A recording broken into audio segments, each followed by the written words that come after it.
2 babies, 2 consecutive years. Yeah, the first didn't latch because he just simply didn't want to. I will surely be able to get the second one to latch. What are the chances that the second one isn't going to latch? Well, my second did latch, but then what ended up happening is he completely demolished my nipples from a tongue tie that was undiagnosed, and I ended up with literally skinned nipples and a recurrent vicious cycle of thrush, eventually having to move into giving him a bottle so I can heal and ending up with a baby that does not want to relatch. I researched a lot on how to get both my babies to relatch, and after months of research, I've tried a few different techniques, which I will share with you in this video. They're the #1 ways to go to when you're trying to get your baby to relatch. And also there were other techniques and methods that I'm just going to be honest with you guys, I was too exhausted to even try, and I'm going to talk about those and the methods that I wish I tried trying to get my babies to relatch. So stay tuned.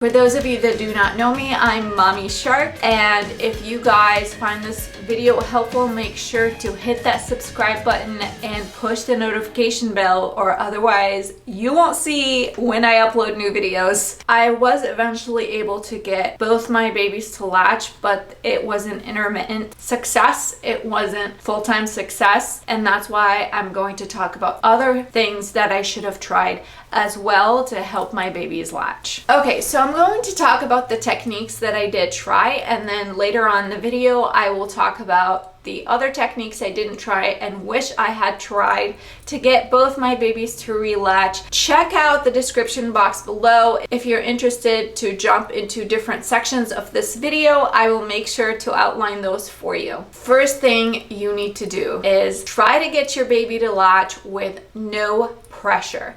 As soon as you put on pressure, as soon as you turn it into a negative experience for your baby, they are even less likely to want to latch. They attribute being at the breast to a negative feeling, and they will fight you even further in the future. So keep it positive. What ties into #1, #2, do not starve your baby in attempts to try to get them to latch, because the hungrier they are, the less likely they want to try something new, which is, you know, try to relatch and work for their milk when they're used to a bottle, for example, that has flowing milk coming into their mouth a lot easier and faster than trying to get the milk out of your breast. The best thing to do is to try to get your baby to latch after they've had maybe 1 or 2 ounces of milk first, and then you can slowly and positively try to get your baby to latch. There's actually a whole science on getting a good latch, and that could be a completely separate video. If you're interested in that video, please let me know in the comments below. But there's a science to it. You have to be doing it right. You have to position the baby correctly. Try different positions. Make sure that the nipple is accessible to your baby. Your baby cannot travel downwards to find your nipple, but they can possibly push themselves upwards. So definitely make sure that you're trying different positions. You can try a nursing pillow, and there's actually good pillows and bad pillows. I had this pillow, the Boppy pillow. This is actually really was well known when I bought it, and actually like has many reviews, and a lot of people use this, so I thought, oh, you know, I'd get this. But here's the problem with this pillow, especially with newborn babies. Basically, when you put this on, you want to make sure it's around your waist, and then your newborn baby sits right here, and the head is supposed to be up and the legs downwards. You want your baby slanted slightly. And the problem with this pillow is that it does not hug your back, and because of that, it was a little hard, and I needed to keep readjusting it to keep it up where it's supposed to be, or it would keep popping off. There is a nursing pillow that I highly recommend. I'll put the picture here. I actually use this pillow at the hospital and at the lactation consultants' offices, and I found it to be very comfortable. It hugs your body, it stays where it's supposed to stay, and it's pretty flat, so your newborn baby can easily sit on it rather than slip sideways. So make sure to check that out in the links in the description box below if you are interested in the Boppy pillow.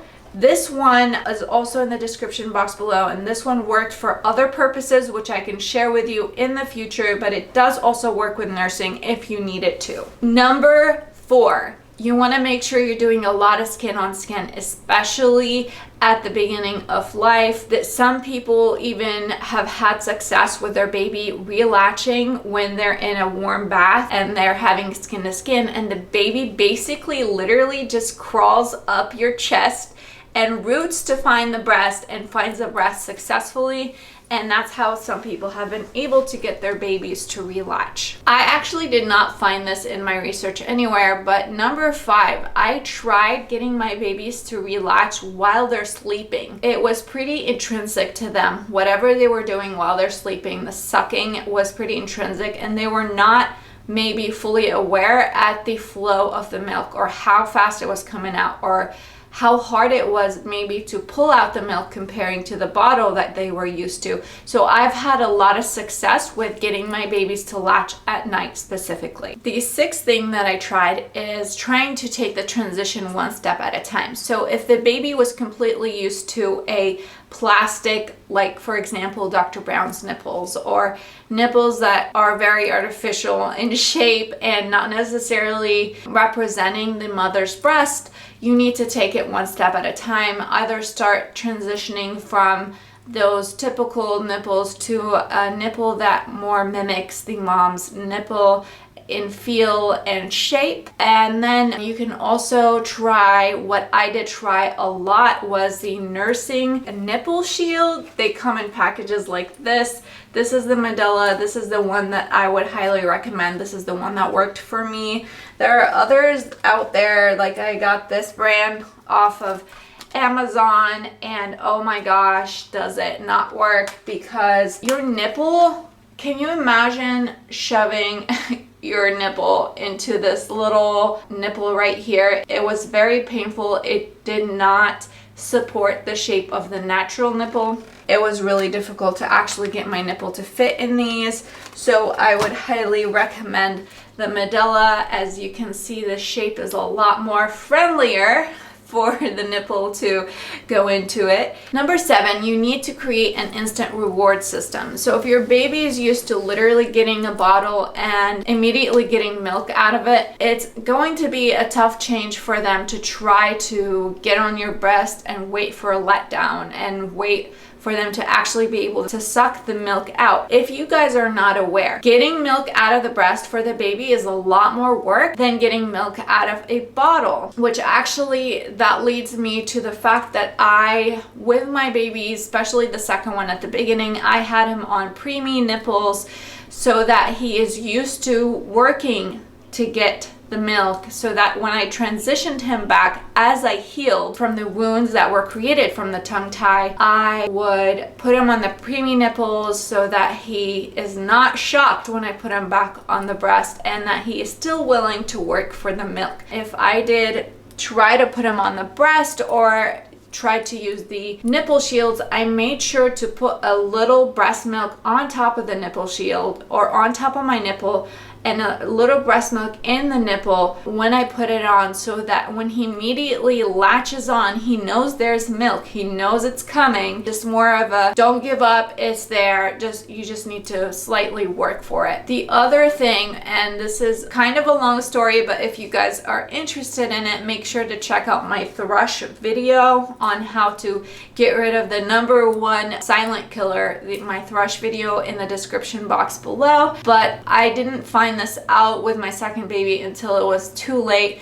that he had a tongue tie, which caused my nipples to be injured, which obviously caused me to put him on the bottle, and then eventually him not relatching and creating this whole problem. But it's really important that you look for a tongue tie or a lip tie to make sure that that's not the thing stopping your baby from wanting to relatch or from relatching successfully. Basically, a tongue tie is when the skin under the tongue is attached. So basically the tongue is attached to the bottom of the mouth, which doesn't give your baby the proper freedom to be able to actually suckle milk out of your breast. The tongue basically moves in a rhythm, and that is kind of impaired if the tongue is tied to the bottom of the mouth, or if there's a lip tie when the baby cannot properly basically take in the whole nipple, and that's stopping that, so he or she has a shallow latch. Again,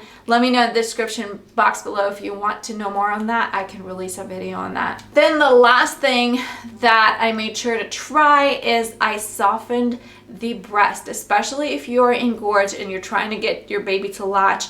You would know that the nipple is really hard for your baby to latch, especially if they're used to the plastic bottle nipple that just basically goes into their mouth with no work really to get your nipple to shape, especially if you have flat or inverted nipples, which I did have. It's really hard for your baby to try to latch on the nipple when it's full and to actually create that nipple to come outwards. So it's really important that you are not fully engorged when you're trying to get your baby to latch. What I should have done differently and what I wish I would have done. In the moment of postpartum life, or in a fresh postpartum life, I should say, you're just in that tired, you're trying to heal, and everything is a little more difficult to try, and trying new things just takes that much more energy out of you, especially when you're sleep deprived. So for me, to be honest, I did not try enough. I would go a week before I try again to get my baby to relatch, just because I fell into that exclusively pumping schedule, which if you're interested in seeing, I also have a video on that. I fell into that schedule and it was just easier for me to pump, get that done, rather than keep trying and dealing with the unpredictable nature of whether my baby is going to latch or not. So I ended up, some days I would try so much and then I would need to pump because he wouldn't latch successfully. So I was literally feeling like the whole time I was either attached, trying to get my baby to latch, or attached to a pump. And I literally had, my quality of life just went down the drain because of that. And sometimes it was just really hard to keep trying. So I wish I had a better schedule on trying. For example, try once a day in the morning and then don't try again till the next day, rather than just going with the flow and hoping that you try whenever you felt like it, and just go with that schedule for a few weeks, see if you've had any success. So that's the number one thing, is I would change the frequency and make sure that I was a little bit more routine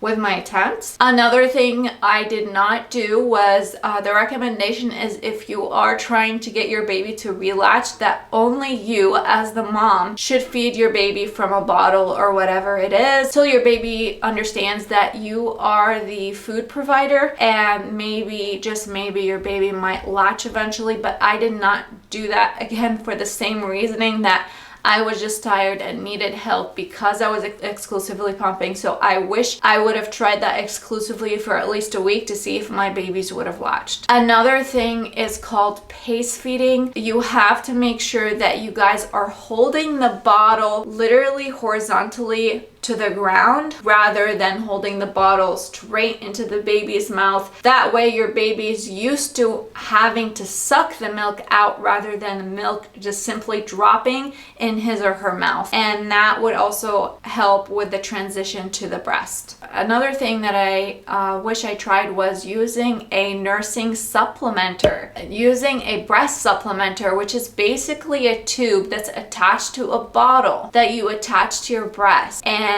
once you attach those to the breast and you put baby to the breast, the baby is nursing, but at the same time gets instant gratification, instant milk from these tubes that are attached to a bottle. So basically the baby is getting used to sucking at the breast. You can easily transition off of that once you find success. And I would say that's the number one thing that I should have tried, because I know if I tried that, I could have gotten my baby to latch. There is a great video showing exactly how that works by Dr. Newman, and I will put his video in the links in the description box below. And then the last thing is comfort nursing. And this has to do with developing a schedule of when you plan to attempt to get your baby to nurse. But sometimes, you know, if you have the time, you're just sitting there and you're hugging your baby and you want to just present the breast, you can present, instead of, for example, presenting implanting a pacifier or something else for them to comfort themselves, you can definitely present the breast and see how that goes. I really hope this video was helpful for you guys, and I would really be interested, seriously interested in knowing if any of these methods have actually worked for you. Please let me know in the comments below.